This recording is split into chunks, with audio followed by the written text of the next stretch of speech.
So now we're going to tie all this together.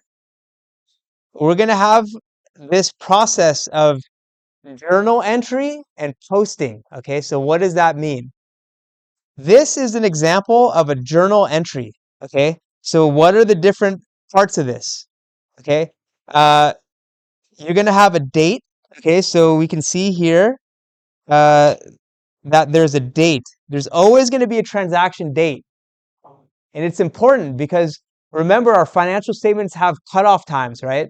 We're going from, September 30th to December 31st. And only the transactions in that day period are going to be included, right?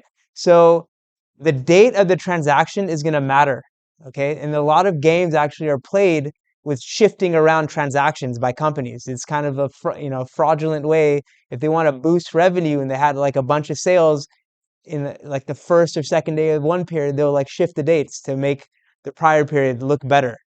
Okay, so the date of the transaction is very material. So make sure that you're paying attention to that detail. Every transaction has at least how many accounts? What's our cardinal rule? 2, right? So you can see cash and common stock are the 2 accounts involved in this transaction. And our other cardinal rule of debits and credits is what? Debits equals credits in every transaction. So you can see here, cash is being debited. Does that mean cash went up or down? If it's a debit to cash? Up, right? Debit, cash is an asset. Assets are debit normal. So when they increase, they're debited. So this means we're receiving cash. That's why we would debit cash. Why are we receiving cash? Because we're crediting common stock. Does that make sense? What kind of account is common stock? It's contributed capital, which is what? Is that credit or debit normal? Credit normal. So that means when we issued these new shares were created, common stock account went up. Since common stock is credit normal, it's credited. So this is consistent. This transaction is consistent with our rules of debits and credits because the cash going up is debited, common stock going up is credited. So that's consistent with those types of accounts. There's at least 2 accounts involved. And in this transaction, the debits equal the credits. So we're happy with this. Okay. And this, what we call a journal entry, is capturing this transaction. Okay. And there's also a little explanation. You can see there's a little memo here that says what the transaction was for the issuance of common stock. Okay. So again, the cardinal rules is that there are at least 2 accounts, right? This is this first rule down here, and that the total debits and total credits are equal. So it could have been that, if there's 3 accounts involved, there could have been, 1 debit for 30K, 1 credit for 10K, and another credit for 10K. But in this case, we're still obeying our cardinal rules. There's at least 2 accounts. There's actually 3, so there's more than 2, but there has to be at least 2, and the debits equal the credits. Okay? So we're going to see, again, there are transactions that will involve many accounts of different amounts, but the debits and the debits will equal the credits in total for each transaction. Okay? All right, any questions on this journal entry? Okay, so what do we do with the journal entry? So this is the process of kind of updating the account balances after each transaction.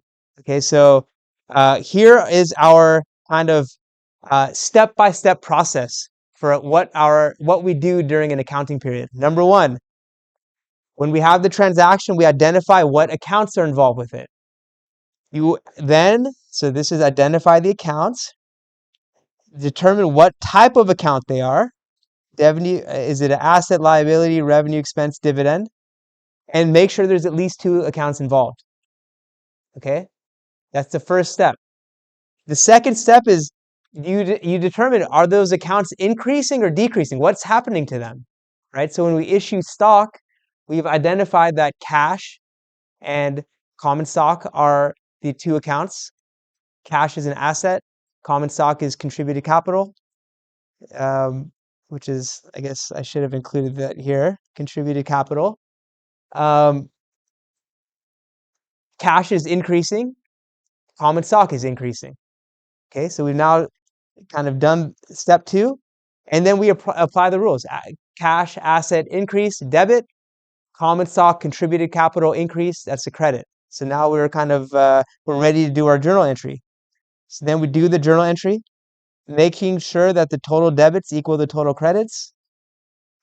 Now is the next part that we're getting to, posting it. Okay, so we basically are going to split this journal entry apart and update the T accounts for each of these. Okay, so you can see that this cash, that 30,000 is going to end up as on the T account on the correct side, right? Debit. This is on the debit side of cash. Common stock is getting credited, and we're going to make sure that this is getting what we call posted here to the credit side of common stock. So now we have an updated balance for cash and we have an updated balance for common stock.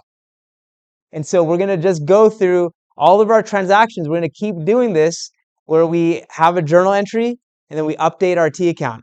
Journal entry, update our T account.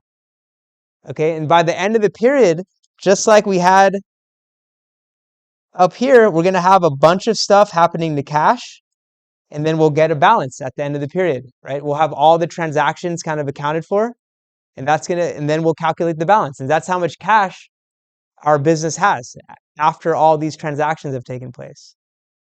Okay, so let's just do some examples. Okay, so I'm going to do this. I think it will be kind of useful to see this done in the accounting software. Okay, so it's called a Wave. It's like free. So if you guys ever wanted to mess around with this, you can download it. But I've kind of already started a fake business. Okay, I already have one transaction here where I receive cash for common stock. So you can say this is the first transaction of the company. Okay, so now let's see what happens as I do different transactions. So on October 4th, I purchased office equipment for $10,000 on account from Office Depot. Okay, so what accounts are going to be involved here? Let's just kind of do the brain work ahead of time, and then I'll show you how to do the entry in the software. Okay, office equipment. What else? Sure. Okay, so on account. See, I didn't pay cash for this. So what account is this? What have we been calling this when you buy something on credit? Right? Accounts payable. Everyone agree? Okay, so those are my two accounts. Office equipment and accounts payable. Is office equipment going up or down? Am I buying or am I selling office equipment? Buying. So office equipment is going up. It's an asset. So is that going to be a debit or a credit? Okay, so good. We have debit office equipment. I'm just going to call it OE 10,000. Okay. What about accounts payable? What kind of account is that? It's a asset, liability, revenue, expense. It's a liability. Good. And is it going up or down? It's up, right? Because I now owe Office Depot 10,000. It's a new liability that just got created. So that's gonna be a credit. Okay. So if I go to my software, if I go to add transaction, there's different ways to do it. Okay. The modern accounting software, they're like integrated with your bank account, right? They'll download all the bank account transactions that you have. So if it's coming from your bank account, what is definitely one account involved in every transaction in your bank account? I heard it kind of whispered, but say it with some confidence. What is your bank account? What is that? What kind of asset is that? Cash, right? So if this software is downloading all your accounts from your bank account, at least one of the accounts is cash, because that's where all that data is coming from your cash transactions, right? And then you would go and like sort it and say, hey, that $10,000 cash was to buy office equipment, right? So in this case, I'm going to do a journal entry. right? Because I'm just going to do it from like without any data feed. Okay. So what account? Okay. So first it's like, I guess I said it was October something. So let's just make the October 5th. What was our account date? October 4th. Okay. So this is, I'm going to put the date, October 4th. I'm going to put, let's see if I have an office supplies. Let's see if I have an equipment. Equipment. Okay. So I'm just going to use it. I'm not going to call it office equipment. I'm just going to put equipment. We said it's a debit, 10,000. And then we had accounts payable, right? So you can see here the drop down is telling me it's like kind of listing it by type. So I can see liabilities, accounts payable. Okay, so now it's going to let me do this because my debits and my credits are equal, and the accounting software knows that that's like the cardinal rule. Okay, so I can go save. Okay, so now let's see. So now you can see it appeared here. It says category journal entry 10,000. So if I go to look at my balances for my accounts, okay, account balances, you can see that I now have two assets, cash. That's from that first issuance of stock. I have $10 million in cash. And now I have equipment, debit balance, 10,000. So this is my total assets. Accounts payable, I have a credit now, 10,000. And then common stock, credit balance, 10 million. Okay, so that journal entry updated the balances for these two accounts. So this is kind of like the T account for everything, right? Cash, debit, 10 million, and the balance is just a 10 million balance. Equipment, debit balance, accounts payable, credit balance, common stock, credit balance. Okay, but you can see that it all balances. Okay, so this is a little preview of a different report that we have called a trial balance. You can see that the total debits, this is going to be annoying. I have to change the date every time just to get everything included. You can see that the debit total, 10,000,000, is equal to the credit total. So this is going to always, we saw in chapter 1, that very tedious problem. The balance is always going to be maintained. Okay, so let's do the next transaction. So performed consulting services for a client and received $4,000 cash. So what accounts are involved here? Okay, I heard it. Whisper it. Who wants to raise their hand and tell me the two accounts involved? Yes. Cash, $4,000 cash you received. Cash is an asset. It's going up. So what is that? A debit or a credit? Debit, right. So we know we're going to debit cash 4,000. And Chris said service revenue. We're earning revenue. Is that a credit normal or a debit normal account? Credit normal, right? Let's go back. Let me just make sure we're all seeing where that's coming from. It's from this accounting equation, right? Revenue is on this credit side. So that means when it goes up, we credit it. Okay, everyone good with that? So debit cash 4,000, credit service revenue 4,000. Agreed? That's our journal entry? Okay, so let's do that. So I'm going to go back to transactions. I'm going to add another journal entry. I'm going to say cash 4,000 debit, and then service revenue. So it's calling this income, okay? It's an income account. That's what this software is calling it, but it's a revenue, income, same kind of, same terminology, okay? And this is going to be 4,000. Again, now that my credits and my debits are equal, it's going to allow me to save this. And let's make sure the date, I think it was October 8th. Okay, so now I'll save this. Okay, so you can see now this transaction ledger is keeping track of all the transactions. So this journal entry 4,000 is going to appear here. And yeah, I could write, service revenue, or and you can maybe say your client name, client X. Okay. Um, okay, so now let's see that appear in the balances. Okay, so you can now see under service revenue, we now have a credit balance here, 4,000, and the cash balance went up too, right? We got this 4,000 in cash that came in. So it's automatically posting it, right? We talked about this idea of posting where we have the journal entry and then it goes and it updates the balances, right? It kind of puts the debit or credit in the right spot in the account.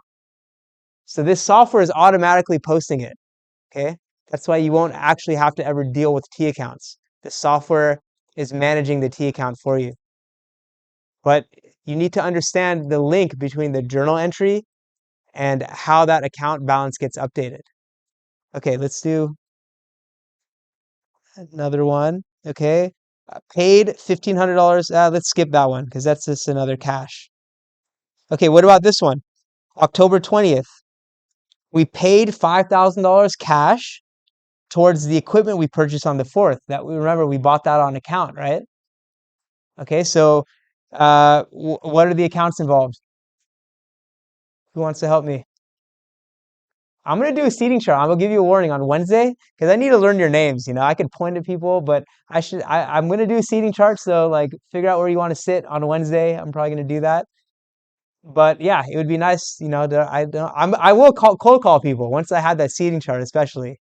So if someone wants to volunteer, you can bail your classmates out of getting cold called.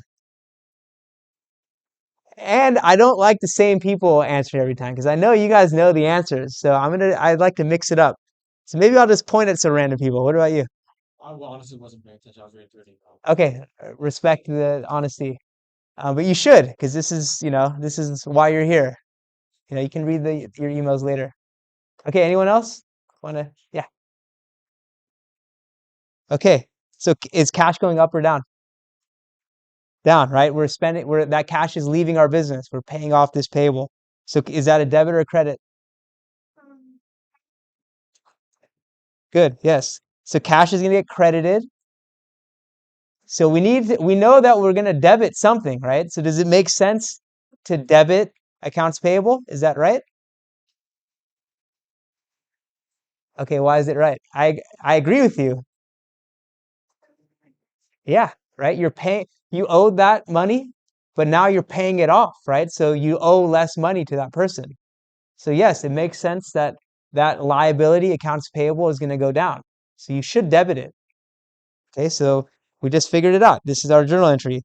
Uh, Debit accounts payable, 4,000 or 5,000, credit cash. Okay, so let's do that journal entry and it's on October 20th. So go back, transactions. So I said accounts payable, 5,000. You notice we're not paying off the whole thing, right? I think it was 10,000, right? So we're paying off half of it. We're on like a little payment plan. Okay. So we're going to pay off half of it.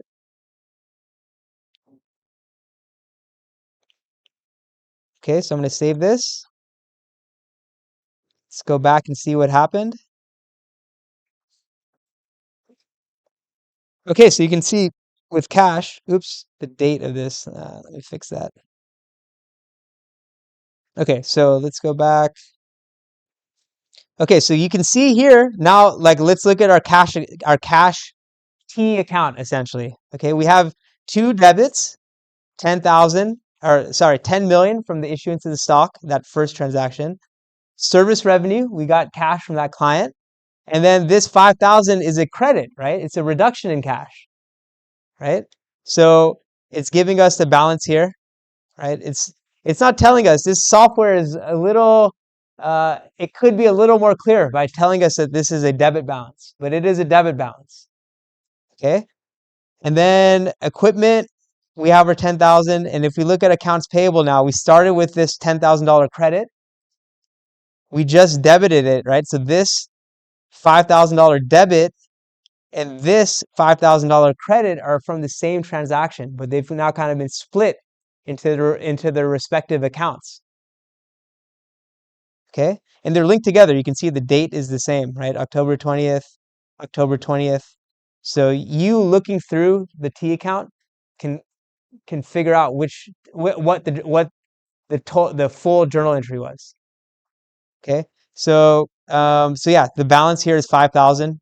Again, it could be more clear. It's a credit balance, um, but it's coming from this credit and this debit. Any misunderstandings or confusions that anyone has right now that we can talk about? Because if you do, you're probably not the only one. So I would ask now.